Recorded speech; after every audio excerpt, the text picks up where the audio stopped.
Assalamualaikum to Madam Sharifah Izwan Tuan Osman. My name is ADILAKUSAIRI. So today I will be presenting on advanced medical diagnostics in polycystic ovary syndrome or PCOS.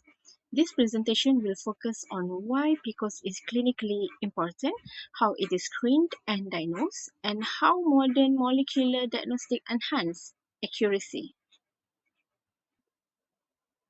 So first we start with the introduction to PCOS. Why did I choose this disease? Is because it is one of the most common complex endocrine disorders affecting women. It involves the combination of hormonal imbalance, metabolic dysfunction, and genetic susceptibility, making it highly relevant to biomedical diagnostics.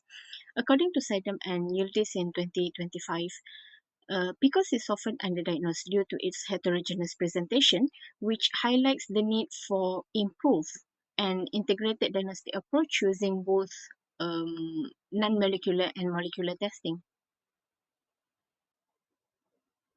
Next, we will talk about the importance in healthcare and statistics. Based on the study made by T et al. In 2023, PCOS affects 5 to 15% of women of reproductive age worldwide. It is the leading cause of an ovulatory infertility and is strongly associated with long-term complications such as type 2 diabetes, cardiovascular disease, and endometrial cancer. Due to its high prevalence and chronic nature, PCOS represents a highly public health and economic burden, emphasizing the importance of early and accurate diagnosis. Screening for PCOS usually begins with non-molecular methods. Clinically, patients may present with irregular menstrual cycles, hirsutism, or acne. Biochemical screening includes measurement of total testosterone and the LH to FSH ratio. Anti-Mullerian hormone is increasingly used as a screening biomarker due to its association with follicle number.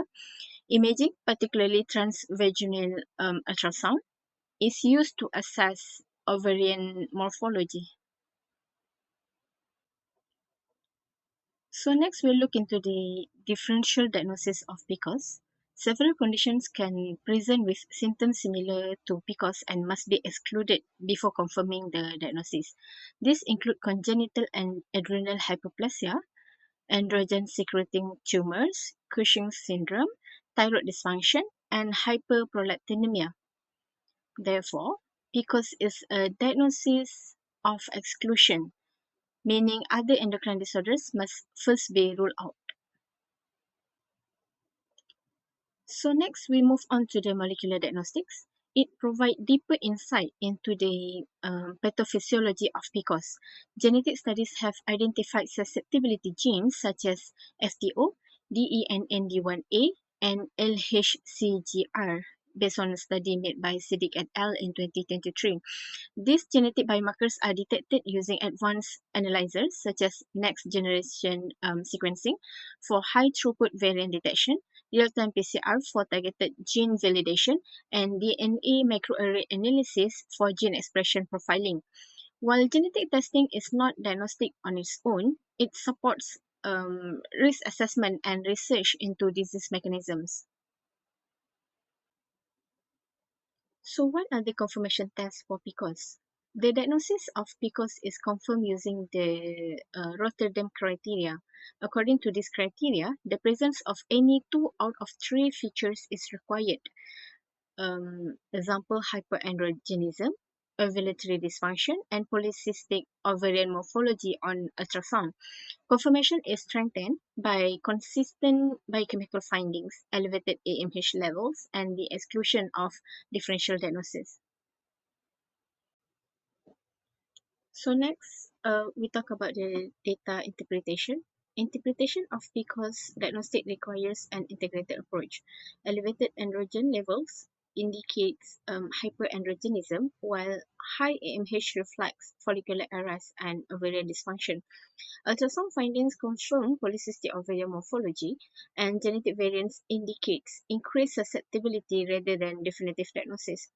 And recently, artificial intelligence or AI based diagnostic models have been developed to integrate clinical, biochemical, imaging, and molecular data, improving diagnostic accuracy and risk stratification. As a conclusion, PCOS is an endocrine disorder that cannot be diagnosed using a single test. Non-molecular screening remains the first step, while molecular diagnostics enhance precision and understanding of disease mechanisms. An integrated diagnostic approach improves early detection, personalized management, and long-term patient outcomes. That's all from me. Thank you.